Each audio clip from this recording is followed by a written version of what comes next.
Buenos días, mucho gusto. Mi nombre es Mesías Umaña, soy estudiante de Ingeniería de Sistemas. En esta ocasión les voy a dar la conclusión de la fase 4 de Cultura Política, donde la idea es responder 10 preguntas con lo que ya habíamos visto en las 3 fases anteriores. Bueno, la primera pregunta, ¿por qué considera que la temática escogida es pertinente? Personalmente me parece pertinente escoger esta temática porque el gremio obrero ha sido uno de los factores que ha llevado a que haya mejor evolución y que vayamos cogiendo tecnologías gracias a la implementación de nuevas maquinarias, de nuevas plantas, generadores de trabajo. Listo. ¿Cómo relaciona el tema de investigación con la participación política y democrática en Colombia? A ver,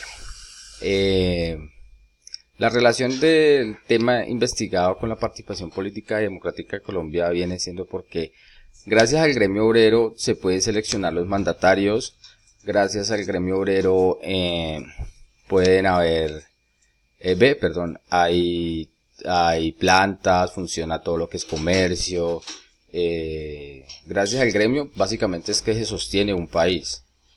Por eso es que puede ser democrático. Sin el gremio obrero, la democracia no existiría.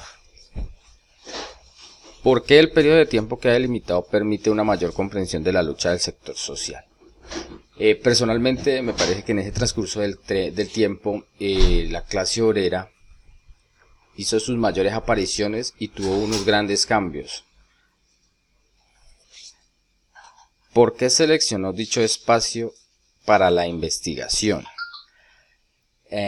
Este espacio lo seleccioné porque me parece que en ese lugar era donde había, pues personalmente yo encontré mucha información en ese lugar y la encontré muy detallada, entonces me pareció pertinente ese. A ver, dice, ¿cuál es el contexto histórico en el que se desencadena la temática del sector escogido? El contexto histórico. A ver, es eso. El contexto histórico en el que se desencadena la temática del sector escogido. En el contexto histórico vemos que hubieron muchas marchas, hubieron muchas guerras, envenenaron gente, mataron, hubieron muertos. Fue duro para el gremio obrero en ese entonces. Su contexto es algo violento para esos años que yo seleccioné. ¿Qué población es afectada y quiénes son los actores relevantes del sector social investigado? Los afectados principalmente fueron las plantas, las fábricas, todo lo que tuviera que ver con obrero, pues el gremio estaba totalmente detenido, o sea que no había producción de nada, o sea que no le entraba dinero a nadie. Entonces, esos fueron los mayores afectados. Los hechos históricos que influyen, eso sí no me lo sé, por eso los tengo aquí.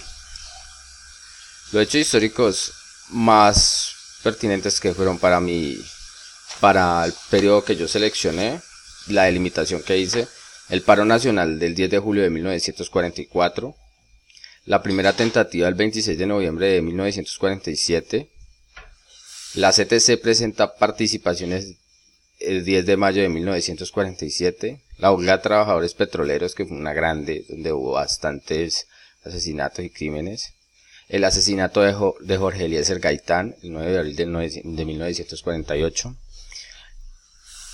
Esos fueron uno de los hechos históricos. ¿Cuál es el contexto actual de la temática? El contexto actual del gremio obrero, nos encontramos todavía en una desigualdad muy grande en Colombia, pues somos uno de los países con menos, es que se dice, menos sindicatos. Somos uno de los países con menos sindicatos en todo el mundo. En estos momentos se han vulnerado demasiados derechos al gremio obrero. Estamos en una lucha, como podemos ver, estamos todavía haciendo huelgas. La clase está muy sobre... la clase obrera está demasiado golpeada por los superiores, pues de verdad están dando mucha lucha porque ya el salario mínimo no sustenta una familia sola, mientras que hay gente que de verdad no justifica lo que se gana y más bien se roban lo que es del pueblo, lo que la misma clase obrera paga, se lo roban, o sea, entonces aquí todavía falta mucho en este país para poder llegar a ser de verdad un país democrático. ¿Cuál es la relación de la temática investigada con el concepto de cultura política? La relación de la temática investigada va cogida de cultura política porque pues gracias al gremio obrero es que la política existe. Puede haber un político, pero si no hay un gremio obrero o quien abajo que dé dinero para que él se sostenga, político solo no existe. Entonces la clase obrera es la que elige los mandatarios y la que los mantiene. Sin la clase obrera el mandatario no existe. ¿Cómo el sector social seleccionado aporta a la construcción de la democracia? Exactamente, muy enlazado al punto anterior de lo que acabo de decir. El sector social obrero es el que mantiene a los políticos y a todo el mundo. Si no hay obreros no existe nada. Si nadie construye, si nadie va al campo, si nadie hace las fábricas, no existiría nada. Entonces gracias a ellos existe una sociedad como tal y una democracia. Porque ellos son los que eligen y los que literalmente, si se ponen la mano, son los que deberían y los que dan la orden. Gracias, espero que haya sido todo.